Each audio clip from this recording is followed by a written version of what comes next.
아이고, 동네 사람들. 며느리가 늙은 시어미를 길바닥에 내다 버립니다. 어머니는 현관문 밖 바닥에 주저앉아 복도가 떠나가라 대성통곡을 했습니다. 10년 동안 안방을 내어드리고 뼈 빠지게 생활비를 대며 모셨습니다.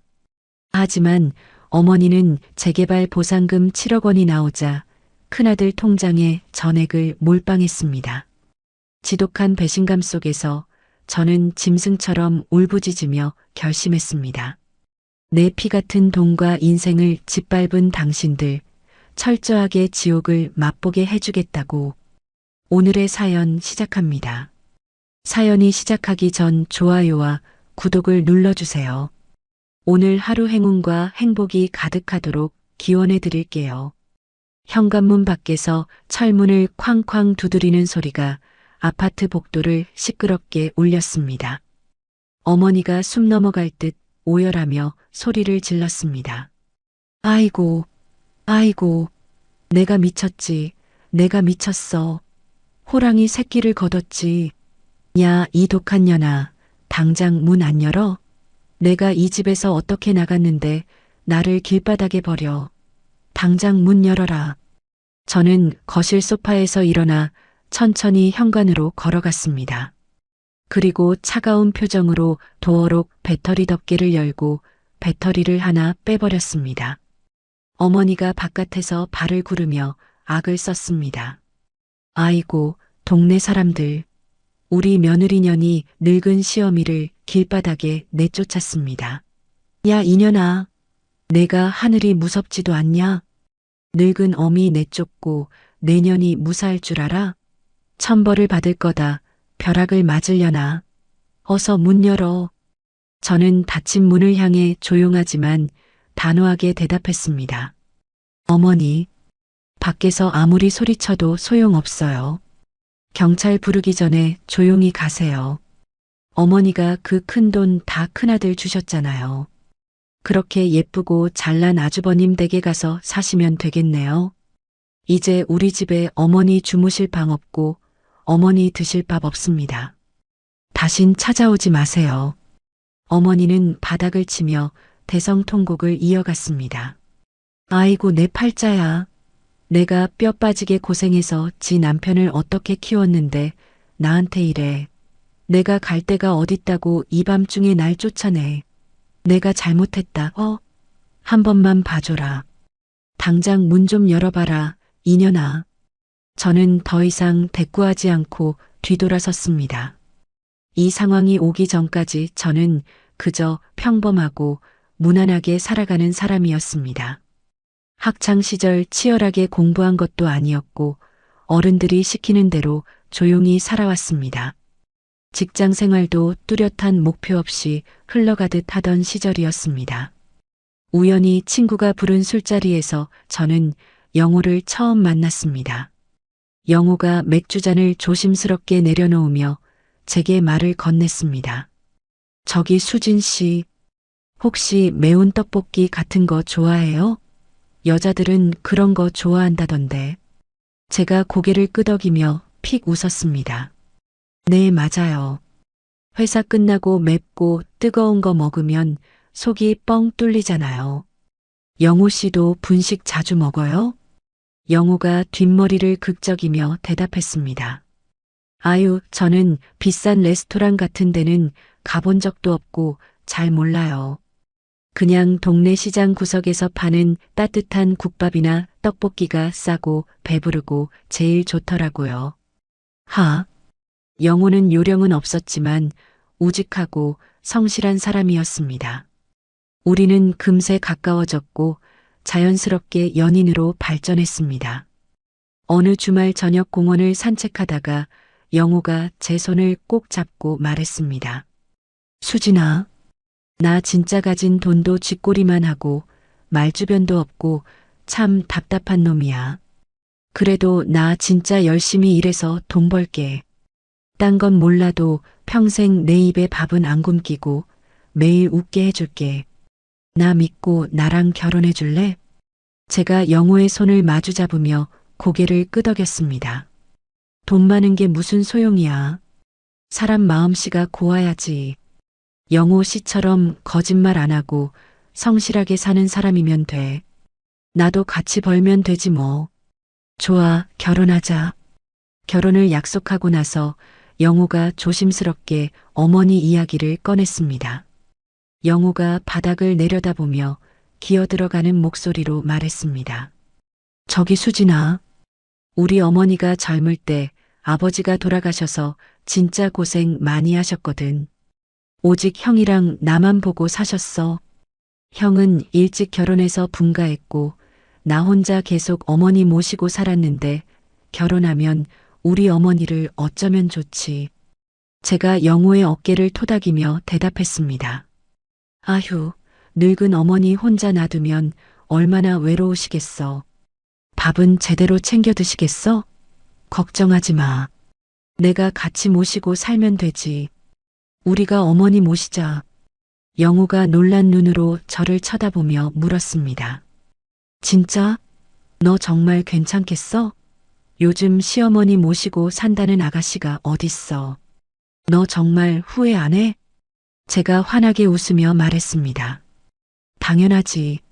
당신이랑 결혼하면 어머니도 내 어머니가 되는 건데. 식구끼리 한 집에 부대끼며 사는 게 당연하지. 뭐가 어때서 그래. 며칠 뒤 저는 긴장한 마음을 안고 시어머니를 처음 뵈러 갔습니다.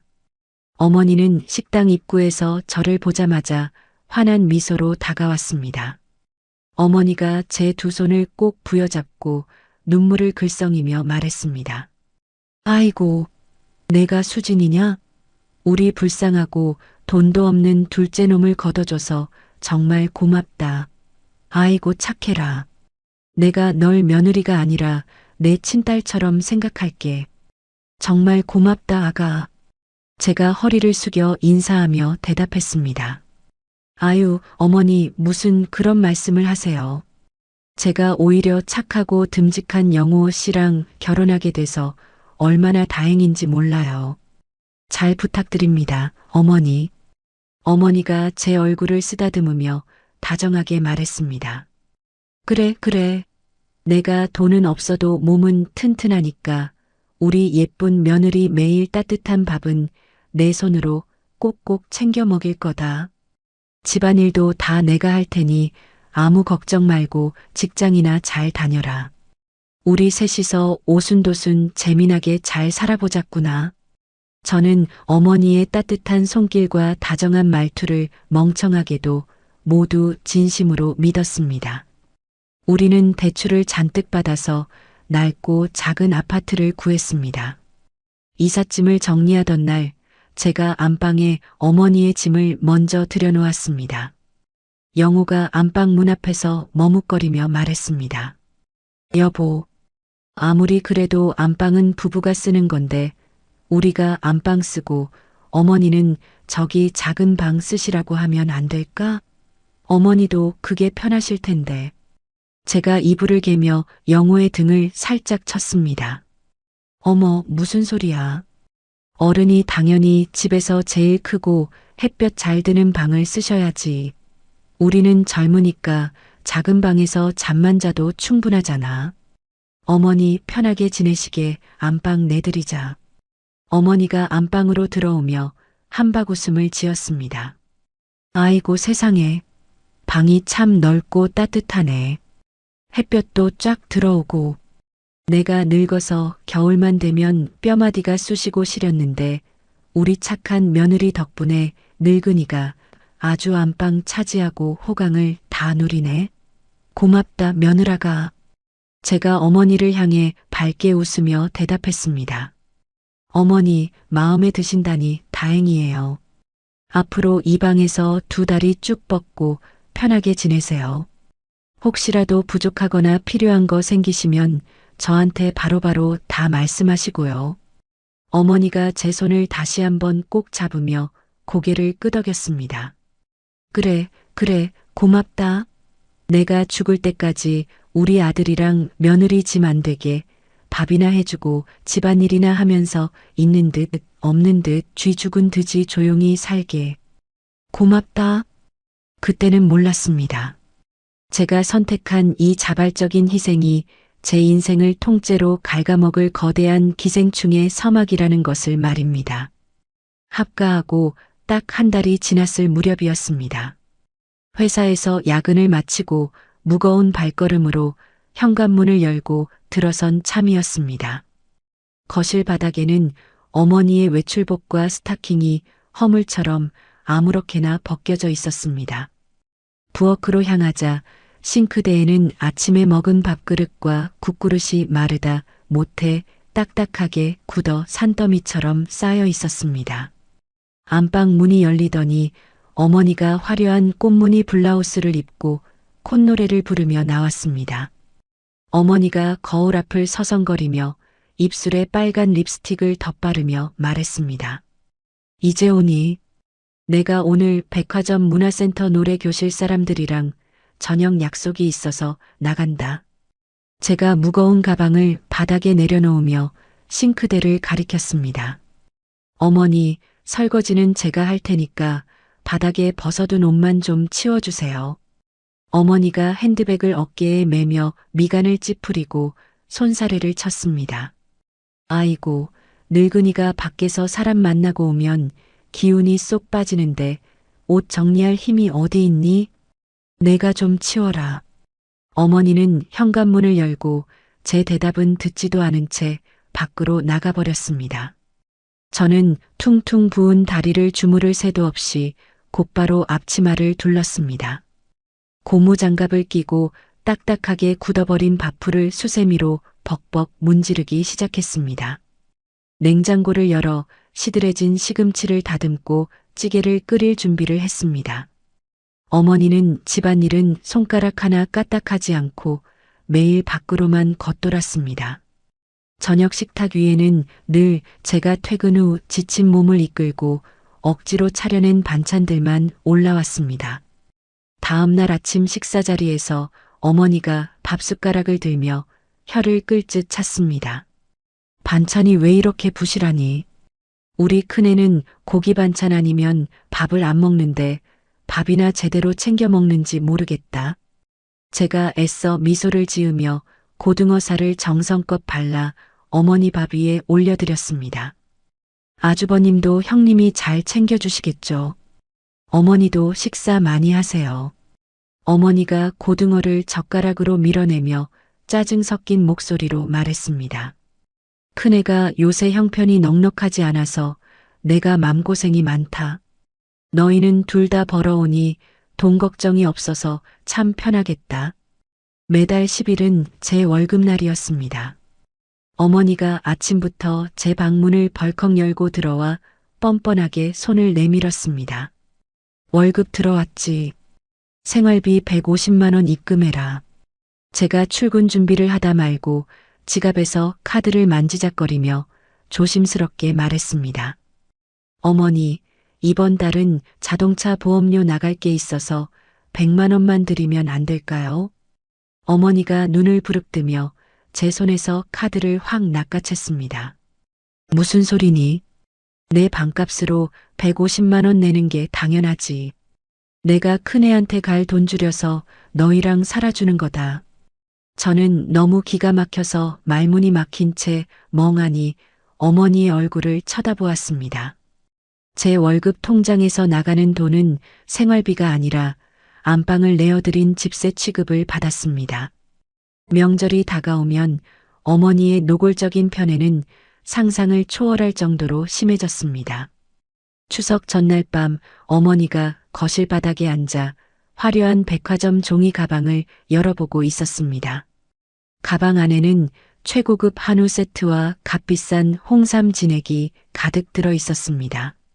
제가 장바구니를 들고 들어오며 그 내용물을 보고 눈이 휘둥그레져서 물었습니다. 어머니, 이 비싼 고기랑 홍삼은 다 누가 사온 거예요? 어머니가 자랑스러운 표정으로 가방을 쓰다듬으며 뻔뻔하게 대답했습니다. 누가 사? 내 카드로 결제했다.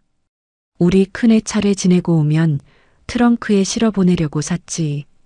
제가 들고 있던 장바구니를 바닥에 툭 떨어뜨리며 억울한 마음에 목소리를 높였습니다. 제 카드로요. 저한테 한마디 묻지도 않으시고 100만 원이 넘는 걸 그냥 긁으시면 어떡해요. 어머니가 벌떡 일어나 제 어깨를 거칠게 밀치며 소리쳤습니다. 너희는 둘 다 돈 벌잖아. 없는 형편에 시댁 눈치 보는 우리 큰애가 불쌍하지도 않니. 다음 날 아주버님 내외가 빈손으로 와서 인사를 마치고 돌아갈 채비를 했습니다. 어머니는 제 카드로 결제한 고기와 홍삼을 아주버님 차 트렁크에 정성스럽게 실어주었습니다. 아주버님이 운전석 창문을 내리며 가벼운 미소를 지었습니다. 어머니, 고기 잘 먹을게요. 재수 씨도 명절 잘 보내요. 어머니가 아주버님의 손을 애틋하게 쓰다듬으며 눈물을 훔쳤습니다. 그래, 조심히 가라. 밥 거르지 말고 든든하게 챙겨 먹어라. 정작 매달 생활비를 대고 밥을 차리는 저에게는 시장에서 산 5,000원짜리 구멍난 양말 2켤레를 던져주셨습니다. 어머니가 양말을 식탁에 툭 던지며 귀찮다는 듯이 말했습니다. 너는 발에 땀이 많으니까 시장에서 파는 통풍 잘 되는 양말이나 신어라.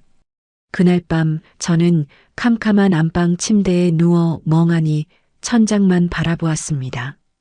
영호가 욕실에서 씻고 나와 수건으로 젖은 머리를 털며 침대에 조심스럽게 걸터 앉았습니다. 제가 몸을 벌떡 일으켜 영호의 소매를 두 손으로 꽉 잡고 원망 섞인 목소리로 말했습니다. 영호 씨, 나 진짜 너무 힘들어. 어머니가 내 카드로 100만 원 넘는 한우를 사서 아주버님 다 줬어. 영호가 수건을 바닥에 툭 내려놓고 제 시선을 슬그머니 피했습니다. 어머니가 형한테 미안해서 그러시는 거야. 형이 요새 사업도 잘 안 풀리고 빚도 많아서 힘들잖아. 제가 영호의 팔을 거칠게 흔들며 억눌러왔던 감정을 터뜨렸습니다. 그럼 우리는 갚아야 할 대출 이자에 허덕이는데 왜 나한테만 무조건 다 참으라고 해? 영호가 양손으로 마른 세수를 하며 땅이 꺼지라 한숨을 깊게 내쉬었습니다. 내가 투잡을 뛰든 더 열심히 일해서 돈 많이 벌게. 조금만 참아주라. 내가 다 미안해. 영호는 늘 이런 식의 갈등 상황을 회피하려고만 했습니다. 어머니의 말도 안 되는 요구를 단호하게 막아주지도 않았고 제 편에 서서 보호해주지도 않았습니다. 저는 체념한 듯 다시 침대에 누워 이불을 머리끝까지 뒤집어 썼습니다. 답답한 이불 속에서 소리 없이 뜨거운 눈물이 볼을 타고 베개로 흘러내렸습니다. 나를 지켜주지 못하는 나약한 남편과 며느리를 돈줄로만 보는 시어머니 사이에서 제 마음은 이미 시커멓게 타들어가고 있었습니다. 저는 점점 이 집에서 한 가족으로 존중받는 것이 아니라 매달 돈을 뱉어내는 기계이자 밥 차리는 파출부로 전락해 감을 뼈저리게 느꼈습니다. 거실에서 어머니가 텔레비전을 크게 틀어놓고 드라마를 보며 호탕하게 웃는 소리가 방문 틈을 넘어 들어왔습니다. 그 무신경한 웃음소리가 제 가슴을 뾰족한 칼날처럼 잔인하게 후벼 팠습니다. 숨막히는 일상이 쳇바퀴처럼 굴러가던 어느 날 저녁이었습니다. 부엌에서 찌개를 끓이며 된장을 풀고 있을 때 거실에서 어머니의 날카로운 목소리가 들렸습니다. 어머니가 소파에 기대앉아 돋보기를 코끝에 걸치고 우편물을 뜯어보고 있었습니다. 갑자기 어머니가 들고 있던 종이를 바닥에 떨어뜨리며 비명을 질렀습니다. 아이고 세상에, 이걸 어쩌면 좋니? 하늘이 나를 도우시는구나. 저는 너무 놀라서 국자를 쥔 채 거실로 허겁지겁 뛰어나왔습니다. 제가 어머니의 어깨를 붙잡고 다급한 목소리로 물었습니다. 어머니, 무슨 일이세요? 어디 편찮으신 거예요? 가슴이 답답하세요? 어머니가 바닥에 떨어진 종이를 주워 제 얼굴 앞으로 들이밀며 호탕하게 웃었습니다. 수진아, 이거 봐라. 시골에 버려둔 내 낡은 땅이 재개발 구역으로 들어갔단다. 제가 국자를 식탁 위에 급하게 내려놓고 종이를 찬찬히 읽어 내려갔습니다. 보상금 예상 금액란에 적힌 수많은 동그라미를 보고 제 두 눈이 휘둥그레졌습니다. 제가 떨리는 손으로 종이를 가리키며 소리내어 읽었습니다. 7억 원이요? 어머니, 정말 7억 원이라는 돈이 나오는 거예요? 어머니가 소파에서 벌떡 일어나 덩실덩실 어깨춤을 추며 소리쳤습니다.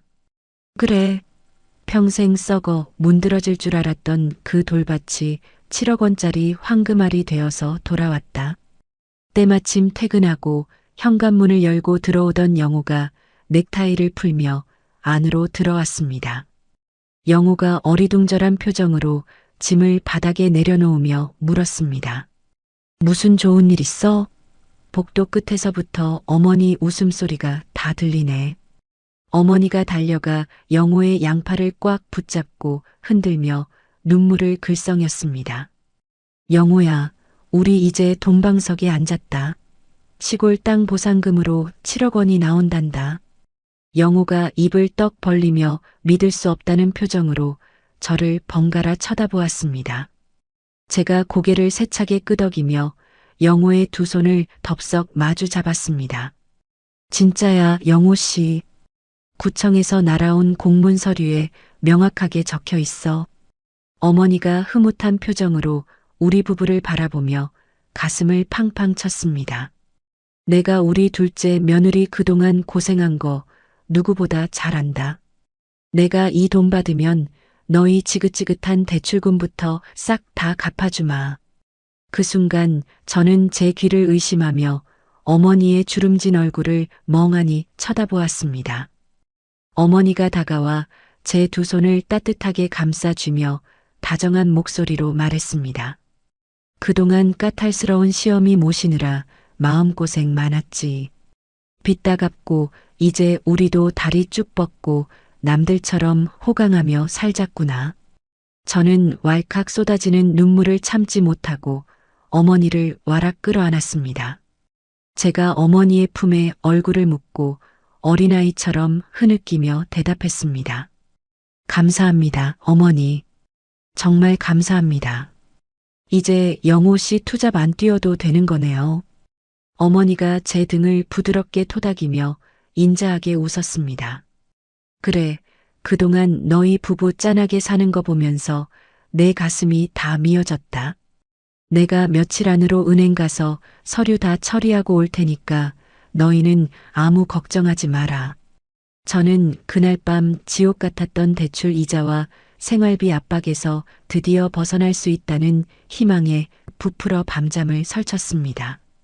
어머니를 향한 그간의 원망과 서운함이 눈 녹듯 사라지고 처음으로 우리 가족에게 밝은 미래가 찾아왔다고 굳게 믿었습니다.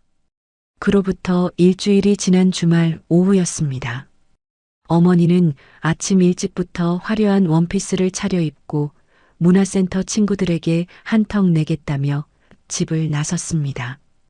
영호는 평일에 피로를 푼다며 안방 침대에 누워 세상 모르고 낮잠을 자고 있었습니다.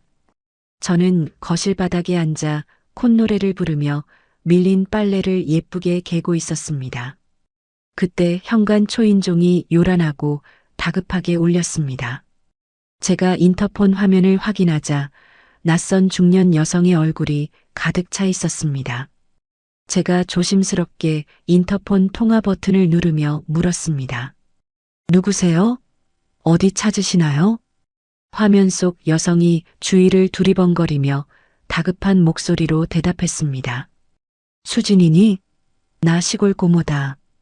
급한 일이니까 문 좀 빨리 열어봐라.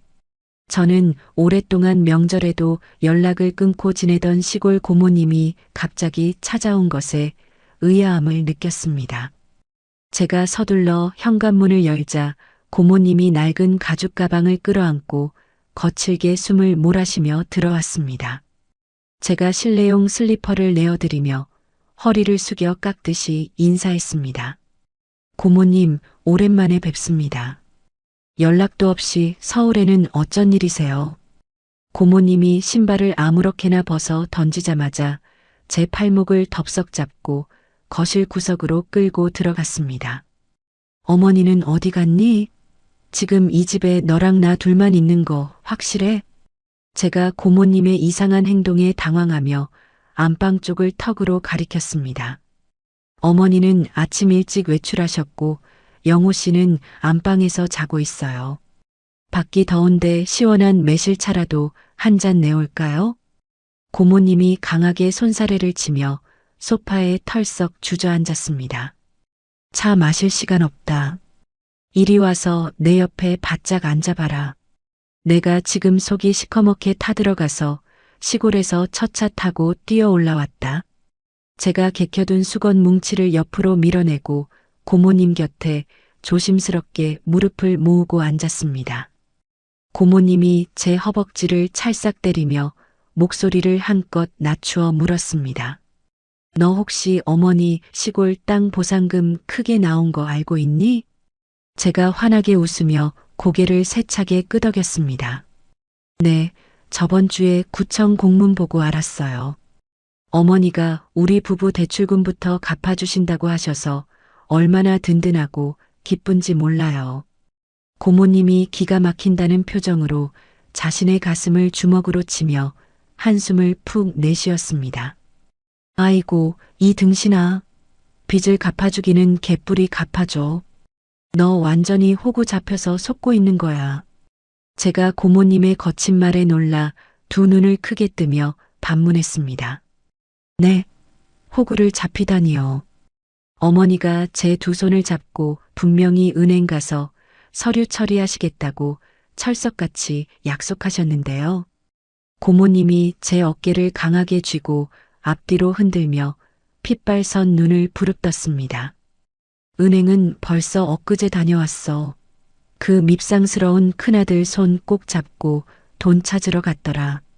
그 순간 심장이 덜컥 내려앉으며 뱃속이 싸늘해지는 기분이 들었습니다. 제가 바들바들 떨리는 입술을 달싹이며 겨우 목소리를 쥐어짜 내어 물었습니다. 그게 무슨 말씀이세요? 아주버님이랑 은행을 가셨다뇨? 영호 씨한테는 아무 말씀도 없으셨는데. 고모님이 주위를 한 번 더 날카롭게 살피더니 단호한 목소리로 쏟아냈습니다. 내가 엊그제 읍내 농협 본점에 적금 깨러 갔다가 우연히 봤다. 내 시어머니랑 큰 조카가 구석에 있는 VIP 창구에 보란 듯이 딱 앉아 있더라고. 저는 마른 침을 꿀꺽 삼키며 고모님의 입술만 뚫어져라 쳐다보았습니다. 고모님이 무릎을 탁 치며 분통을 터뜨렸습니다. 내가 기둥 뒤에 숨어서 지켜보는데 은행 직원이 서류를 넘기니까 내 시어머니가 그 7억 원짜리 보상금을 큰 조카 통장으로 몽땅 이체하더라니까. 머릿속이 새하얗게 탈색되며 귀에서 이명이 삐소리를 내며 울리기 시작했습니다. 제가 양손으로 창백해진 얼굴을 감싸주며 절망적인 목소리로 중얼거렸습니다. 아니야. 고모님이 잘못 보신 걸 거예요. 어머니가 저를 껴안고 울면서 빚부터 갚아준다고 하셨어요. 절대 그럴 리가 없어요. 고모님이 제 손목을 억지로 떼어내며 제 눈을 똑바로 맞추고 또렷하게 말했습니다. 이 바보 천치야, 현실을 똑바로 봐. 큰 조카 통장으로 돈 넘어가자마자 두 모자가 창구 앞에서 얼싸안고 춤을 추더라. 큰 조카가 입이 찢어져라 웃으면서 어머니 평생 모시겠다고 아부를 떨었어. 고모님의 생생한 묘사에 그날 밤 저를 안아주던 어머니의 인자한 미소가 겹쳐졌습니다. 어머니가 그 큰 돈을 전부 아주버님한테 넘겼다고요. 제가 가쁜 숨을 헐떡이며 뒷걸음질을 치다가 거실 테이블 모서리에 허리를 강하게 부딪혔습니다. 테이블 위에 놓여있던 유리컵이 바닥으로 곤두박질 치며 산산조각이 났습니다. 쨍그랑거리는 날카로운 파열음이 고요한 거실의 정막을 무참하게 찢어버렸습니다. 고모님이 화들짝 놀라 자리에서 일어나며 비틀거리는 제 어깨를 다급하게 부축했습니다. 수진아, 정신 바짝 차려라. 여기서 내가 충격받고 쓰러지면 그 얍삽한 모자 좋은 일만 시켜주는 꼴이야. 저는 바닥에 사방으로 흩어진 날카로운 유리 파편들을 초점 없는 눈으로 멍하니 내려다보았습니다. 10년 동안 가족이라는 이름으로 모든 모욕을 감내했던 제 젊은 날의 희생이 저 얇은 유리 조각처럼 처참하게 부서져 내리고 있었습니다. 어머니가 저를 품에 안고 다정하게 뱉었던 위로의 말들은 모두 저를 조용히 안심시키기 위한 철저한 기만이자 연극이었습니다. 그때 안방 문이 열리며 부스스한 얼굴의 영호가 하품을 늘어지게 하며 거실로 걸어 나왔습니다. 영호가 바닥에 깨진 유리 조각들을 보고 미간을 찌푸리며 물었습니다. 무슨 일이야? 컵은 왜 깼어? 고모님이 여긴 어쩐 일이세요?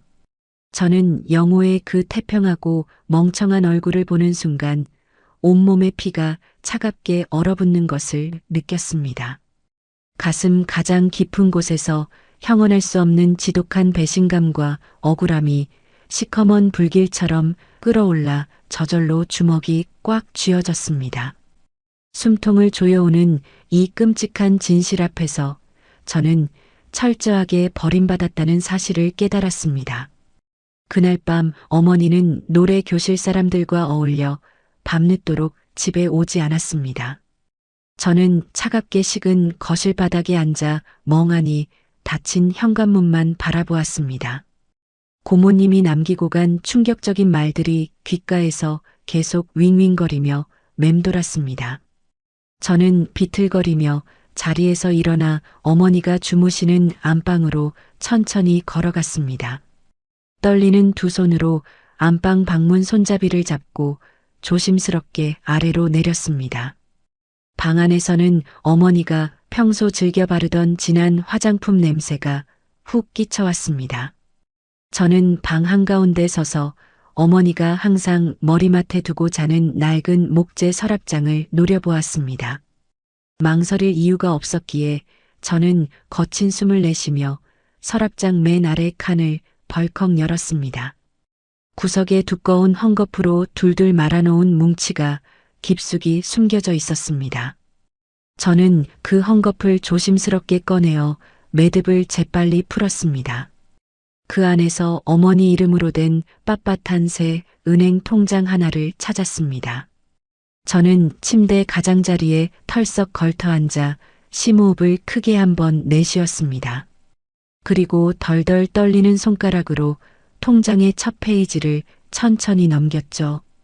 통장 안쪽에는 며칠 전 날짜로 7억 원이 입금된 내역이 선명한 검은색 글씨로 찍혀 있었습니다.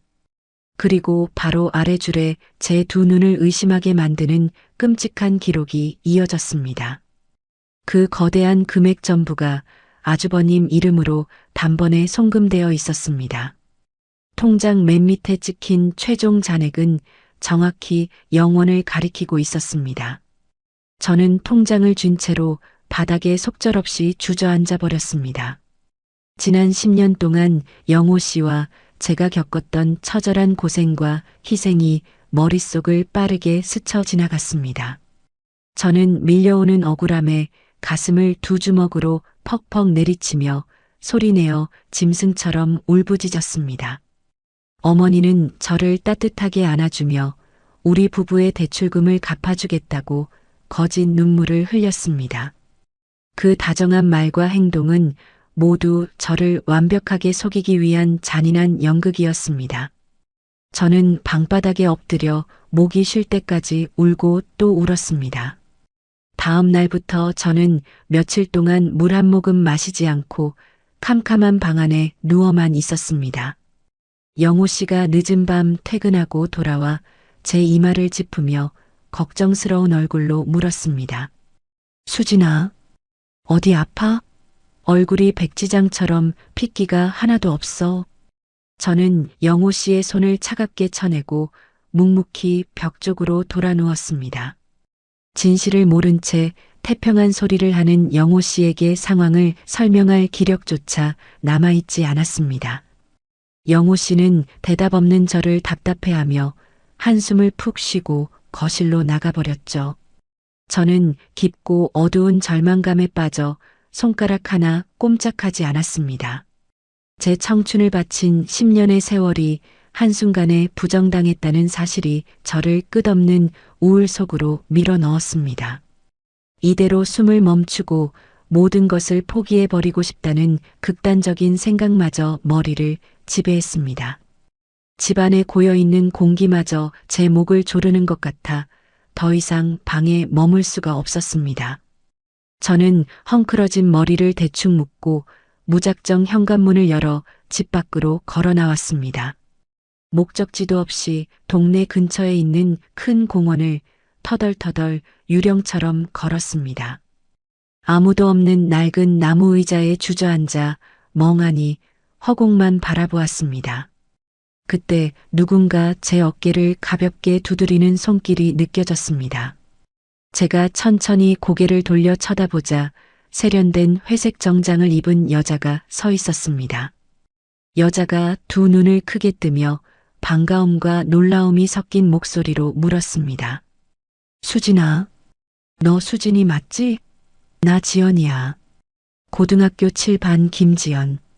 지연이는 학창시절 저와 매일 도시락을 나눠 먹던 가장 친한 단짝 친구였습니다. 저는 지연이의 익숙한 얼굴을 보자마자 꾹 참고 있던 눈물을 다시 터뜨리고 말았습니다. 지연이가 몹시 당황한 표정으로 제 옆에 앉아 등을 부드럽게 토닥였습니다. 수진아, 무슨 일 있어? 얼굴이 왜 이렇게 상해서 길거리에서 울고 있어?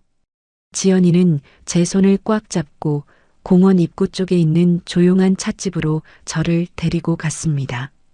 지연이가 따뜻한 차 한 잔을 제 손에 쥐어주며 진정하라고 다독였습니다.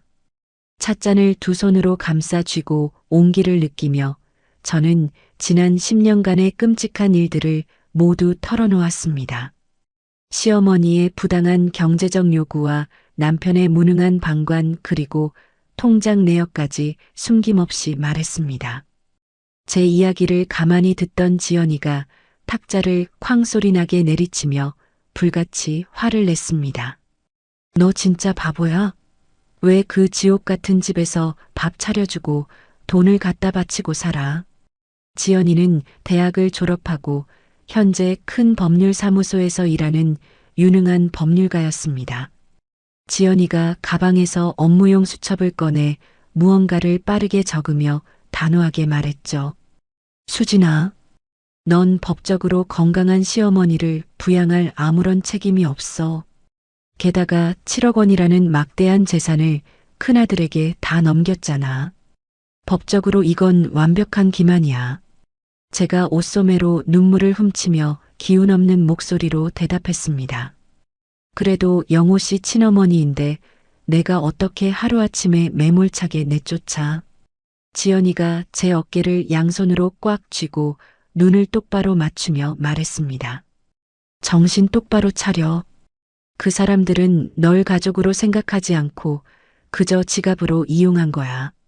당장 시어머니한테 들어가는 돈 다 끊어버려. 제가 놀라서 입을 살짝 벌린 채 지연이를 멍하니 쳐다보았습니다. 지연이가 수첩에서 종이 한 장을 푹 찢어 제 앞으로 들이밀었습니다. 내 명의로 된 신용카드 당장 전화해서 정지시켜. 그리고 오늘 밤에 당장 시어머니 짐 싸서 현관 밖으로 내던져. 돈 다 챙겨간 얄미운 큰아들 집에 가서 당당하게 살라고 소리쳐.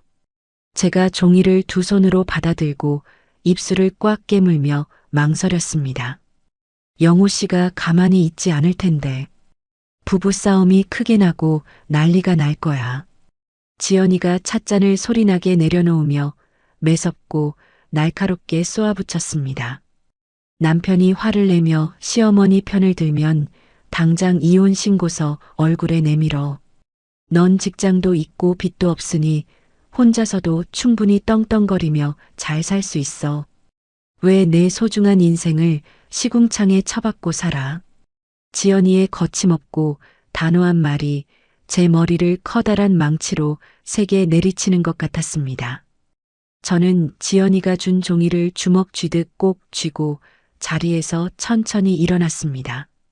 가슴속에서 억눌려 있던 뜨거운 분노가 차가운 이성과 결단력으로 바뀌는 것을 뚜렷하게 느꼈죠.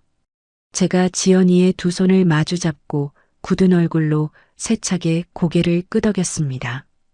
고마워, 지연아. 내 말대로 할게. 더 이상 바보처럼 당하고 뺏기며 살지 않겠어. 지연이가 제 손을 힘주어 마주 잡으며 든든한 목소리로 대답했습니다. 그래. 법적으로 꼬이는 문제 생기면 내가 다 알아서 무료로 막아줄 테니까 겁내지 말고 시원하게 부딪혀. 저는 집으로 돌아오자마자 거실 서랍장을 바닥에 엎어놓고 샅샅이 뒤졌습니다. 예전에 구청에서 서류를 발급받을 때 여분으로 챙겨두었던 이혼 신고서, 양식을 찾아냈습니다. 저는 식탁에 앉아 검은색 볼펜을 꾹꾹 눌러 제 이름과 서명을 빈칸에 빠짐없이 채워 넣었습니다. 그리고 어머니 방에 다시 들어가서 아주버님에게 돈이 넘어간 문제의 은행 통장도 챙겨 나왔습니다. 저는 식탁 의자에 꼿꼿하게 허리를 펴고 앉아 현관문만 뚫어져라 노려보며 시간을 보냈습니다. 저녁 8시가 넘어서야 현관 도어록 번호가 눌리는 소리가 났습니다. 영호 씨가 구두를 삐딱하게 벗고 몹시 지친 표정으로 거실로 터덜터덜 들어왔습니다. 영호 씨가 식탁에 단정하게 앉아 있는 저를 보고 안도하며 피식 웃었습니다. 이제 밥 먹을 기운이 좀 나나 보네. 하루 종일 굶어서 어떡해. 저는 영호 씨의 다정한 인사에 대답하지 않고 식탁 맞은편 의자를 손가락으로 가리켰습니다. 거기 똑바로 앉아. 당신이랑 지금 당장 결판을 내야 할 이야기가 있어. 영호 씨가 제 차가운 태도에 어리둥절한 표정으로 겉옷을 의자에 걸치며 자리에 앉았습니다. 무슨 일인데 표정이 그렇게 살벌해? 어머니는 밖에서 아직 안 들어오셨어? 제가 작성해둔 이혼 신고서와 어머니의 은행 통장을 영호 씨 가슴 앞으로 툭 던졌습니다. 긴 말 안 할 테니까 이거 열어봐. 당신 어머니가 무슨 짓을 했는지 직접 두 눈으로 똑똑히 확인해. 영호 씨가 통장을 먼저 조심스럽게 집어들고 첫 페이지를 펼쳤습니다. 영호 씨의 동공이 입금된 7억 원과 아주버님 이름의 송금 내역을 번갈아 살피며 거칠게 흔들렸죠. 영호 씨가 입을 떡 벌리고 침을 꿀꺽 삼키며 저를 황망하게 쳐다보았습니다. 수진아, 이게 도대체 뭐야? 이 큰 돈이 왜 형 이름으로 다 송금되어 있어? 제가 팔짱을 단단히 끼고 얼음장같이 차가운 목소리로 쏘아붙였습니다. 당신 어머니가 우리 대출금 갚아준다고 눈물 흘리셨지. 그거 다 나 속이고 돈 빼돌리려고 벌인 더러운 거짓말이야. 영호 씨가 통장을 식탁에 쾅 내리치며 얼굴을 벌겋게 붉혔습니다. 아니야, 어머니가 나한테 아무 말도 없이 형한테만 돈을 다 주실 리가 없어. 내가 지금 당장 형한테 전화해서 따져볼게. 영호 씨가 주머니에서 휴대전화를 다급하게 꺼내 번호를 누르려 했습니다. 제가 자리에서 반쯤 일어나 영호 씨의 손에서 휴대전화를 거칠게 빼서 바닥에 던졌습니다. 전화해서 도대체 뭐라고 할 건데? 이미 자기 통장에 들어간 돈 다시 내놓으라고 빌기라도 할 거야.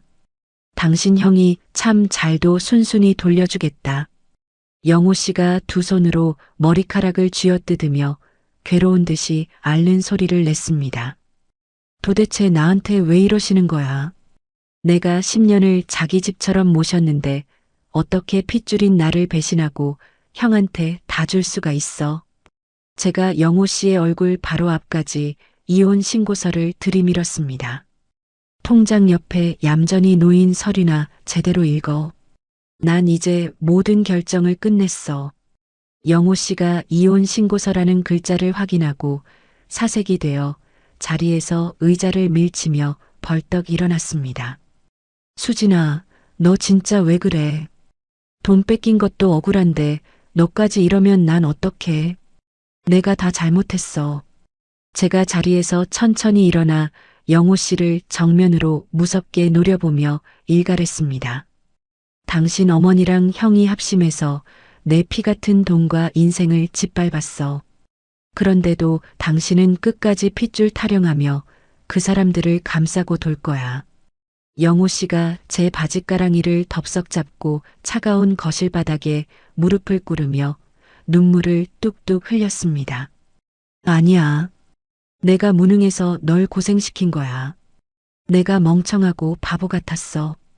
제발 나버리지 마, 수진아. 제가 영호 씨의 손을 매몰차게 뿌리치며 복도를 울리도록 단호하게 소리쳤습니다. 선택해. 이 서류에 도장 찍고 당신 어머니 평생 모시고 살든지 아니면 오늘 당장 어머니 짐 싸서 현관 밖으로 내쫓고 나랑 살든지 둘 중 하나만 골라. 영호 씨가 식탁 다리를 붙잡고 어깨를 들썩이며 어린아이처럼 소리내어 오열했습니다. 내가 널 어떻게 포기해. 형한테 몰래 돈 다 퍼준 어머니 나도 이제 안 보고 살 거야. 내가 하라는 대로 전부 다 할게. 영호 씨의 입에서 그 확고한 대답이 나오는 순간 저는 이 지옥 같은 진흙탕 싸움에서 완벽하게 이길 수 있다는 확신이 들었습니다. 저는 울고 있는 영호 씨의 팔을 잡아 억지로 일으켜 세우고 어머니 빈방으로 함께 성큼성큼 걸어갔습니다. 우리는 구석에 박혀있던 커다란 빈 여행용 가방을 거칠게 펼치고 어머니의 비싼 옷과 화장품들을 닥치는 대로 쑤셔 넣기 시작했습니다. 더 이상 바보처럼 착한 며느리로 살지 않겠다는 굳은 결심이 제 온몸의 피를 뜨겁게 끓게 만들고 있었습니다. 결전의 날 아침이 밝았습니다. 저는 여느 때와 다름없이 주방에 서서 밥을 짓고 국을 끓여 아침 식탁을 반듯하게 차렸습니다. 어머니가 안방에서 늘어지게 하품을 하며 거실로 어슬렁어슬렁 걸어 나왔습니다. 어머니가 식탁 의자를 빼고 앉으며 숟가락을 들고 퉁명스럽게 말했습니다. 아침부터 무슨 반찬 냄새가 이렇게 요란하니. 입맛도 없는데 그냥 빵이나 쪼가리 구워오지. 제가 맞은편 의자에 꼿꼿하게 앉으며 차가운 목소리로 대답했습니다. 많이 드셔두세요. 앞으로 저희 집에서 드시는 마지막 만찬이니까요.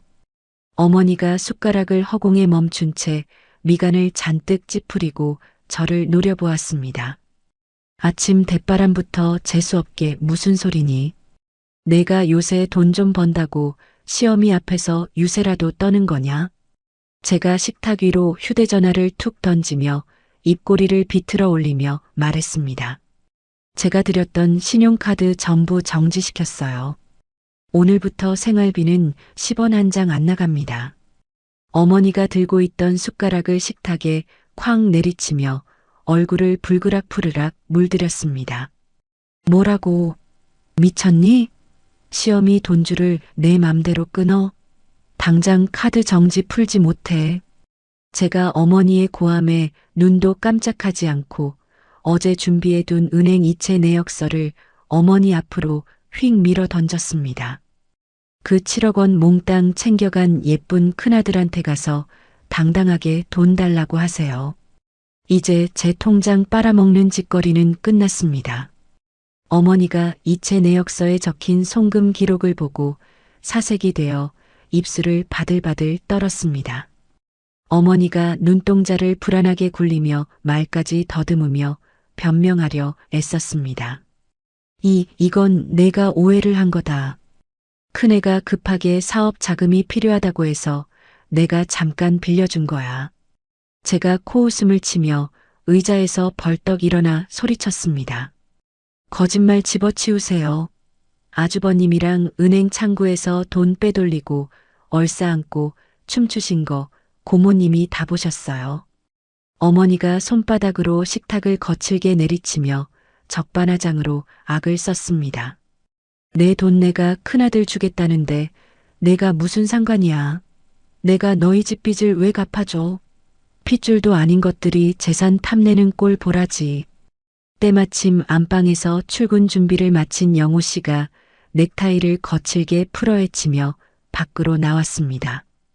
영호 씨가 어머니를 향해 서류 가방을 바닥에 집어 던지며 복도가 떠나가라 고함을 질렀습니다. 어머니 그만하세요. 제가 10년 동안 어머니 모신 결과가 고작 이거였어요. 형한테 돈 몰빵하고 우리는 쓰레기 취급하시는 거요. 어머니가 당황한 표정으로 자리에서 일어나 영호 씨의 팔을 붙잡으려 했습니다. 영호야, 내 형이 나중에 돈 벌면 다 이자 쳐서 갚는다고 했어. 어미가 널 왜 버리겠니? 영호 씨가 어머니의 손을 매몰차게 뿌리치며 핏발선 눈으로 소리쳤습니다. 형이 돈을 갚는다고요? 지나가던 개가 웃겠네요. 이제 어머니 우리한테 연락하지 마세요. 형이랑 남은 평생 잘 사시라고요. 제가 미리 안방 구석에 싸둔 커다란 여행용 캐리어 2개를 거실 한가운데로 거칠게 끌고 나왔습니다. 캐리어 바퀴가 바닥을 긁는 둔탁한 소리가 팽팽한 긴장감이 도는 거실을 채웠습니다. 제가 캐리어 손잡이를 어머니 쪽으로 거칠게 밀어 던지며 현관문을 활짝 열어젖혔습니다. 짐은 제가 깔끔하게 다 싸놨으니까 지금 당장 이 집에서 나가세요. 어머니가 바닥에 나뒹구는 캐리어를 보고 바닥에 주저앉아 짐승처럼 통곡하기 시작했습니다. 아이고, 며느리가 늙은 시어미를 길바닥에 내쫓는다. 내가 호랑이 새끼를 키웠지. 제가 어머니의 양팔을 거칠게 억지로 붙잡아 일으켜 세워 현관 밖으로 강제로 떠밀었습니다. 누가 길바닥에 내쫓는다고 그래요. 어머니가 전 재산 털어준 형님네 으리으리한 집으로 가시라니까요. 어머니가 문틀을 양손으로 꽉 붙잡고 악착같이 버티며 영호 씨를 향해 구원의 눈길을 보냈습니다. 영호야, 내가 어떻게 나한테 이럴 수가 있어. 내가 널 낳고 키운 어미야. 영호 씨가 고개를 매정하게 푹 숙인 채 어머니를 쳐다보지도 않고 차갑게 내뱉었습니다. 어머니 아들은 이제 형 하나뿐입니다. 수진아, 문 닫아라. 제가 영호 씨의 단호한 말에 힘을 얻어 어머니의 손을 하나씩 떼어내고 복도로 완전히 밀어냈습니다. 그리고 캐리어 2개를 현관 밖으로 쾅쾅 소리나게 내동댕이 치고 철문을 쾅 닫아버렸습니다. 도어록이 삐리릭하고 잠기는 소리가 그 어느 때보다 경쾌하고 아름답게 들렸습니다. 바깥에서 어머니가 철문을 쾅쾅 두드리며 악을 쓰는 소리가 들렸지만 저는 뒤도 돌아보지 않았습니다. 10년 동안 짓눌려 있던 거대한 바위가 제 어깨에서 시원하게 떨어져 나가는 것 같았습니다. 온몸에 솜털이 쭈뼛서고 막혀있던 숨통이 확 트이는 짜릿한 카타르시스가 저를 휘감았습니다. 그날 저녁 영호 씨와 저는 평소와 다름없이 식탁에 마주 앉았습니다. 하지만 우리를 둘러싼 공기는 이전과는 완벽하게 달랐습니다. 어머니의 잔소리도 없었고 눈치를 볼 필요도 없는 완벽하고 고요한 우리만의 공간이었습니다. 제가 휴대전화 배달 앱을 켜서 가장 비싼 초밥 세트와 치킨을 장바구니에 쓸어 담았습니다. 영호 씨, 오늘 우리 치팅데이 하자. 먹고 싶은 거 다 골라. 영호 씨가 앞치마를 두르고 콧노래를 부르며 맥주잔 2개를 꺼내 냉장고에 시원하게 넣어두었습니다. 초밥 좋지. 내가 오늘 설거지는 다 할 테니까 자기는 앉아서 편하게 먹어. 잠시 후 배달 온 음식을 식탁 가득 차려놓고 우리는 얼음장같이 차가운 맥주잔을 3개 부딪혔습니다.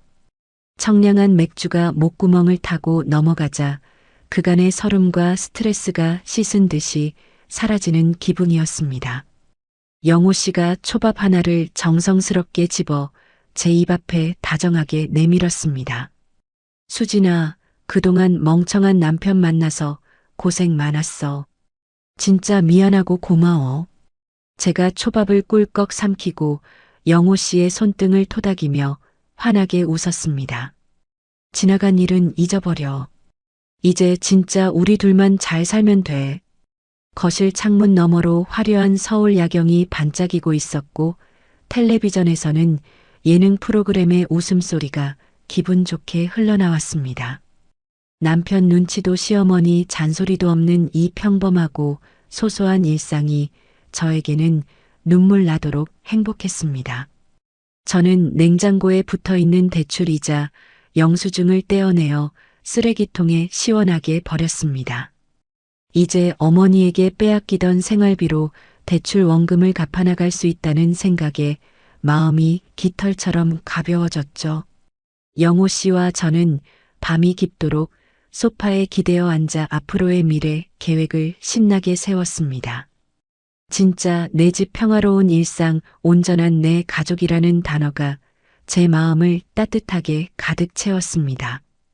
우리는 처음으로 서로의 체온을 온전히 느끼며 편안하고 깊은 단잠에 빠져들었습니다. 행복하고 평화롭던 우리만의 시간은 고작 6개월을 넘기지 못하고 잔인하게 깨져버렸습니다. 가을비가 추적추적 내리던 서늘한 퇴근길이었습니다. 엘리베이터에서 내려 우리 집 현관문 쪽으로 걸어가는데 복도 구석에서 이상한 소리가 들렸습니다. 마치 짐승이 앓는 듯한 신음소리와 함께 퀴퀴하고 불쾌한 냄새가 코를 찔렀습니다. 제가 현관문 센서 등을 켜자 구석에 웅크리고 있던 시커먼 형체가 서서히 모습을 드러냈습니다. 다해진 검은색 점퍼를 입고 커다란 보따리를 끌어안고 있는 사람은 다름 아닌 시어머니였습니다. 불과 반년 만에 본 어머니의 모습은 과거 백화점을 누비던 화려함은 온데간데 없이 초췌하고 바싹 마른 노파로 변해 있었습니다. 어머니가 저를 발견하고는 자리에서 비틀거리며 일어나 제 바짓가랑이를 덥석 잡았습니다. 수진아, 수진아, 어미가 갈 데가 없어서 왔다. 문 좀 열어다오. 제가 기겁을 하며 뒤로 한 발짝 물러서서 어머니의 손을 매정하게 뿌리쳤습니다. 어머니가 여길 왜 오세요? 7억 원 다 챙겨간 아주버님 댁으로 가셔야지 여기서 뭐 하시는 거예요? 어머니가 복도 바닥에 털썩 주저앉아 가슴을 퍽퍽 치며 구슬프게 통곡하기 시작했습니다. 그 짐승만도 못한 놈이 내 돈을 다 말아먹었어. 코인인가 주식인가 하다가 빚더미에 앉아서 야반도주를 해버렸다. 제가 어이가 없어서 코웃음을 치며 팔짱을 단단히 꼈습니다. 형님네가 도망갔든 말든 저랑 무슨 상관이에요. 그때 분명히 어머니 입으로 우리 부부랑 인연 끊겠다고 하셨잖아요. 어머니가 바닥을 두 손으로 기어 제 운동화 코를 붙잡고 애원했습니다. 그래도 핏줄인데 어쩌겠니. 내가 늙고 병들어서 길바닥에서 객사하게 생겼는데 내가 며느리로서 날 거둬야지. 제가 어머니의 뻔뻔한 말에 분노가 치밀어 올라 언성을 한껏 높였습니다. 며느리요? 어머니가 언제 저를 며느리 취급이나 하셨어요. 돈줄 끊어지니까 이제 와서 핏줄 타령이세요. 제가 도어록 비밀번호를 누르고 문을 열려 하자 어머니가 몸을 날려 현관문 틈으로 발을 들이밀었습니다. 안 돼. 나 여기서 한 발짝도 못 나간다. 오늘 내가 여기서 얼어 죽는 꼴 보고 싶으면 마음대로 해. 어머니가 현관 바닥에 아예 드러누워 대자로 뻗어버렸습니다. 제가 어머니의 팔을 붙잡고 밖으로 끌어내려 했지만 어머니는 사생결단으로 버텼습니다. 그 소란에 옆집과 앞집 문이 열리며 이웃 사람들이 하나둘씩 고개를 내밀고 쳐다보기 시작했습니다. 이웃집 아주머니가 쯧쯧 혀를 차며 수군거리는 소리가 들렸습니다. 어머, 저 집 며느리가 시어머니를 복도에 내쫓고 저렇게 매몰차게 구네. 세상 말세야. 어머니는 이웃들의 시선을 눈치채고는 작정을 한 듯 목소리를 높여 과장되게 곡을 하기 시작했습니다. 동네 사람들, 이것 좀 보세요. 며느리가 늙은 시어미를 길바닥에 내다버리고 저 혼자 따뜻한 방에서 살겠다고 저럽니다. 제가 너무 억울하고 당황스러워 이웃들을 향해 손사래를 치며 해명하려 했습니다. 아니에요. 저분이 먼저 우리 부부 배신하고 큰아들한테 재산 다 주고 가신 분이에요. 하지만 어머니의 명령기에 속아 넘어간 사람들은 제 말은 믿어주지 않는 눈치였습니다. 급기야 어머니는 주머니에서 낡은 폴더폰을 꺼내 다급하게 번호를 꾹꾹 눌렀습니다. 아이고, 경찰 아저씨. 여기 좀 빨리 와주세요. 폐륜 며느리가 노인을 길바닥에서 때려 죽이려고 합니다. 저는 어머니의 적반하장 태도에 기가 막혀서 헛웃음만 터져 나왔습니다. 어머니는 저를 천하의 불효부이자 노인 학대범으로 몰아 동네방네 망신을 주려 하고 있었습니다. 제가 현관문 손잡이를 꽉 잡고 어머니를 매섭게 노려보며 낮게 으르렁거렸습니다. 경찰 부른 거 후회하게 해드릴게요. 제가 오늘 끝장을 내드릴 테니까 어디 한번 마음대로 해보세요. 어머니가 저를 흘겨보며 가소롭다는 듯이 코웃음을 쳤습니다.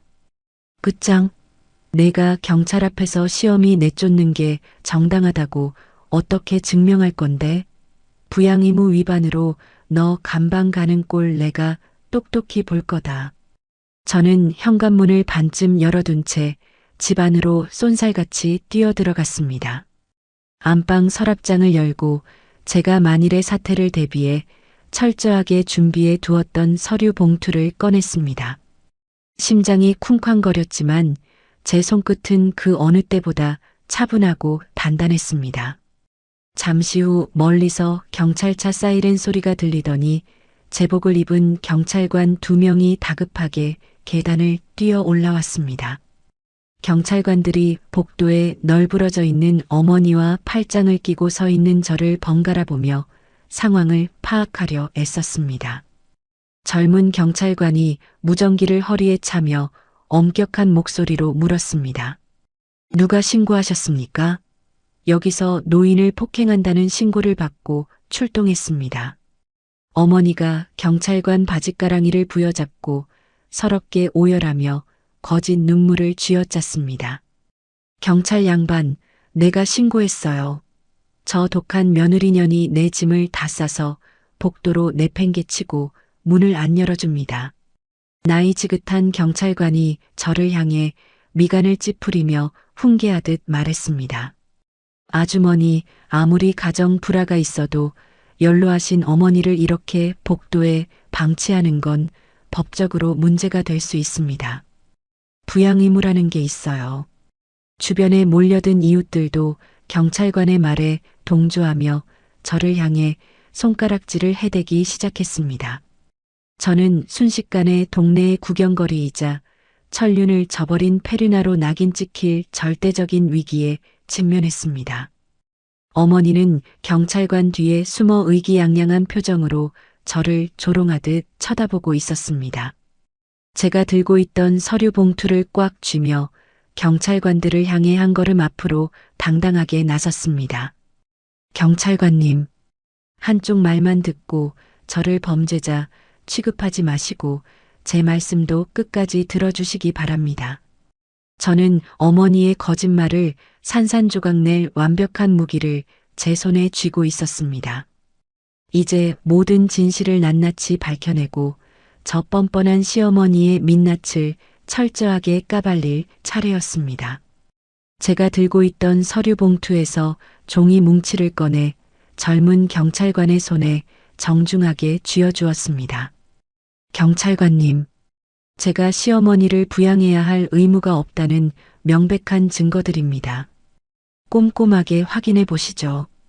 경찰관이 어리둥절한 표정으로 서류를 한 장씩 넘기기 시작했습니다. 첫 번째 서류는 어머니가 큰아들에게 7억 원을 송금한 은행 이체 내역서였습니다. 제가 경찰관의 서류를 손가락으로 짚으며 또렷하고 큰 목소리로 말했습니다. 이웃들도 제 목소리를 똑똑히 들을 수 있도록 한껏 볼륨을 높였습니다. 불과 6개월 전에 저 시어머니가 본인 명의 재개발 보상금 7억 원 전액을 큰아들에게 증여했습니다. 저기 송금 내역 보이시죠? 경찰관이 고개를 끄덕이며 다음 장으로 넘겼습니다. 두 번째 서류는 제가 지난 10년간 어머니를 모시며 제 통장에서 빠져나간 생활비와 카드 결제 명세서였습니다. 저는 지난 10년 동안 제 월급으로 시어머니를 부양했습니다. 하지만 어머니는 그 큰돈이 생기자 저를 감쪽같이 속이고 큰아들에게만 재산을 물려주셨습니다. 이웃 사람들의 웅성거리는 소리가 잦아들고 분위기가 순식간에 반전되는 것이 느껴졌습니다. 어머니가 바닥에서 벌떡 일어나 제 말을 막으려 소리쳤습니다. 그건 그거고 지금 내가 땡전 한 푼 없는데 내가 날 먹여 살려야지. 제가 헛웃음을 치며 마지막 서류인 형님과 나눈 카카오톡 메시지 캡처본을 경찰관에게 내밀었습니다. 경찰관님, 저 메시지 내용 읽어보시죠. 어젯밤 큰며느리인 형님이 저에게 보낸 내용입니다. 경찰관이 메시지를 소리내어 천천히 읽기 시작했습니다. 동서, 우린 파산해서 야반도주하니까 어머니는 동서가 책임져. 7억은 우리가 다 썼으니까 빈털터리 어머니 몫은 동서 차지야.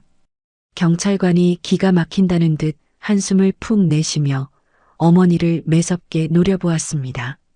할머니, 전 재산 큰아들한테 다 주시고 빚더미 앉으니까 이제 와서 둘째 며느리한테 부양하라고 억지 부리시는 겁니까? 어머니가 얼굴이 새하얗게 질려 변명거리를 찾지 못하고 입술만 달달 떨었습니다. 상황을 지켜보던 이웃들이 이제는 어머니를 향해 비난의 화살을 쏘아대기 시작했습니다. 어머 세상에, 7억이나 큰아들 주고 며느리한테 빈대 붙으려고 경찰까지 불러? 저런 시어머니 밑에서 10년이나 산 며느리가 보살이네, 보살. 때마침 엘리베이터 문이 열리고 퇴근한 영호 씨가 헐레벌떡 뛰어왔습니다. 영호 씨가 복도에 몰려있는 사람들과 경찰관을 보고 당황하며 제 앞으로 다가왔습니다. 제가 영호 씨의 팔짱을 끼며 단호한 목소리로 말했습니다. 당신 어머니가 경찰 부르셨어. 나보고 자기를 길바닥에 버린 페르나라면서 감방에 쳐넣으시겠대. 영호 씨가 어머니를 쳐다보며 마지막 남은 이성의 끈마저 툭 끊어지는 소리가 들렸습니다. 영호 씨가 어머니를 향해 주먹을 꽉 쥐고 복도가 떠나가라 분노를 터뜨렸습니다. 어머니, 형한테 7억 다 퍼주고 망하니까 이제 우리 집까지 망치려고 오셨어요. 당장 여기서 나가세요. 어머니가 영호 씨의 바짓가랑이를 잡으려 손을 뻗었지만 영호 씨는 차갑게 피했습니다. 형한테 간 7억 원 우리 부부 통장에 꽂히기 전까지 우리는 죽을 때까지 남입니다. 제발 우리 인생에서 좀 사라져 주세요. 나이 지긋한 경찰관이 무전기를 도로 집어넣으며 어머니에게 엄격하게 경고했습니다. 할머니, 이건 가정 내 민사 사안이고 부양 의무 위반으로 이분을 처벌할 수 없습니다. 계속 이 집 앞에서 소란 피우시면 오히려 업무방해나 주거침입으로 체포될 수 있습니다. 어머니가 그제야 사태의 심각성을 깨닫고 바닥에 털썩 주저앉아 멍하니 허공만 바라보았습니다. 모든 거짓말이 들통나고 이웃들의 비웃음거리가 된 어머니는 더 이상 억지를 부릴 명분조차 잃어버렸습니다. 제가 경찰관에게 정중하게 허리를 굽혀 인사하며 말했습니다. 바쁘신데 출동하게 해서 죄송합니다. 저분이 퇴거에 불응하시면 바로 주거침입으로 정식 고소하겠습니다. 경찰관들이 고개를 끄덕이며 엘리베이터를 타고 내려갔고 구경하던 이웃들도 혀를 차며 자기 집으로 돌아갔습니다. 텅 빈 복도에는 바닥에 주저앉아 너클 놓은 어머니와 우리 부부만 남았습니다. 제가 어머니의 다해진 보따리를 엘리베이터 앞까지 거칠게 걷어차 버렸습니다. 오늘부로 우리 부부 전화번호도 다 바꿀 겁니다. 한 번만 더 찾아오시면 그땐 진짜 유치장 신세지게 해드릴게요.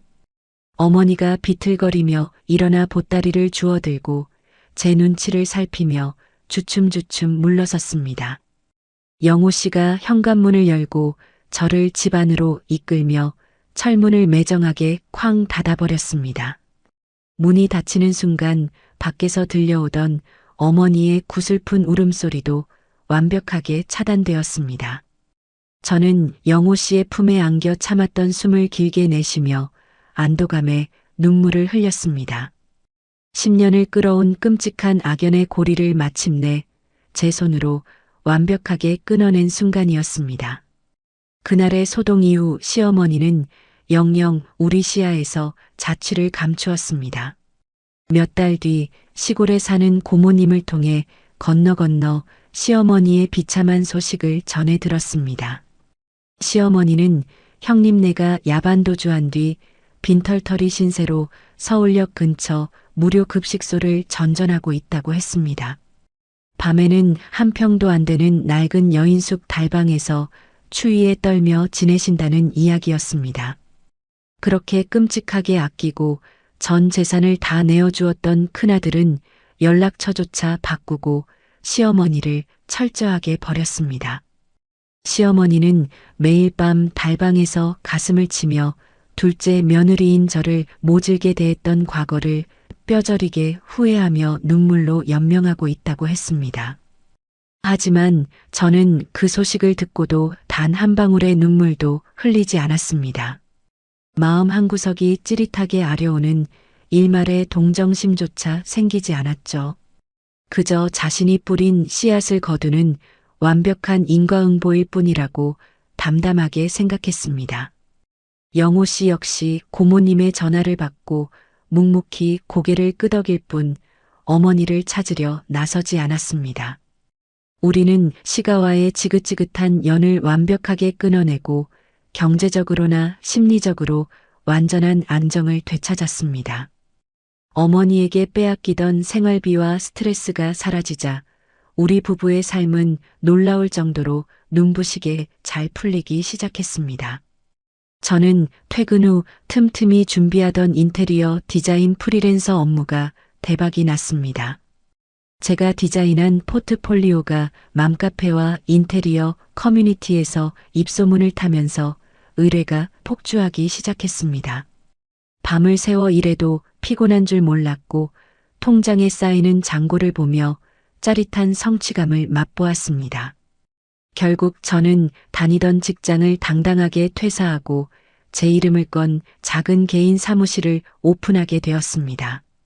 영호 씨 역시 회사에서 성실함을 인정받아 만년과장 꼬리표를 떼고 팀장으로 고속 승진을 했습니다. 우리 부부는 지긋지긋했던 낡은 아파트를 처분하고 한강이 내려다 보이는 깨끗한 신축 아파트로 이사도 했습니다.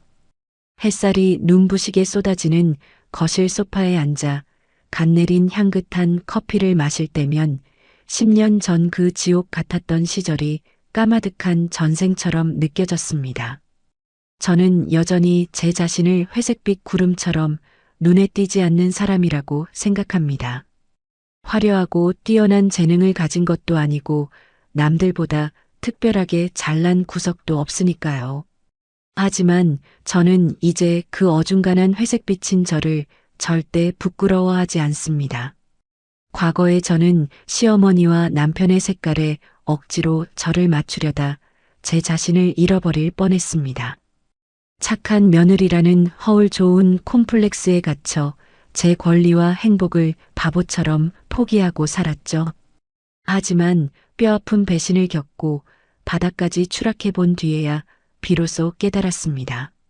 무조건적인 희생과 참음은 결코 미덕이 아니며 남이 제 인생을 대신 살아주지 않는다는 것을요. 때로는 이기적이고 독하다는 소리를 들을지라도 나 자신을 지키는 굳건한 방패가 얼마나 중요한지 가슴 깊이 새겼습니다. 묵묵히 그리고 정직하게 살아온 지난 10년의 땀방울은 결국 저를 지키는 가장 강력한 무기가 되어 주었습니다. 이제 저는 다른 사람의 시선이나 억지스러운 요구에 흔들리지 않습니다. 오직 저와 제가 사랑하는 가족의 행복만을 위해 당당하고 씩씩하게 걸어갈 것입니다. 오늘도 저는 사무실 책상에 앉아 콧노래를 부르며 새로운 디자인 도면을 그리고 있습니다. 창밖으로 맑게 갠 파란 하늘을 올려다보며 저는 스스로에게 다정하게 속삭였습니다.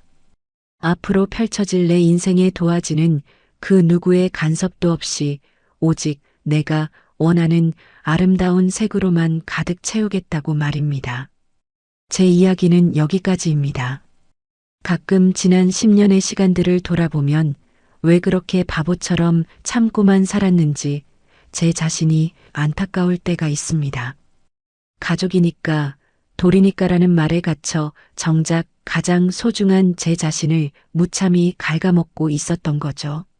하지만 그 처절했던 바닥에서의 깨달음과 뼈아픈 상처가 있었기에 지금의 평화롭고 단단한 제 삶이 존재한다고 생각합니다.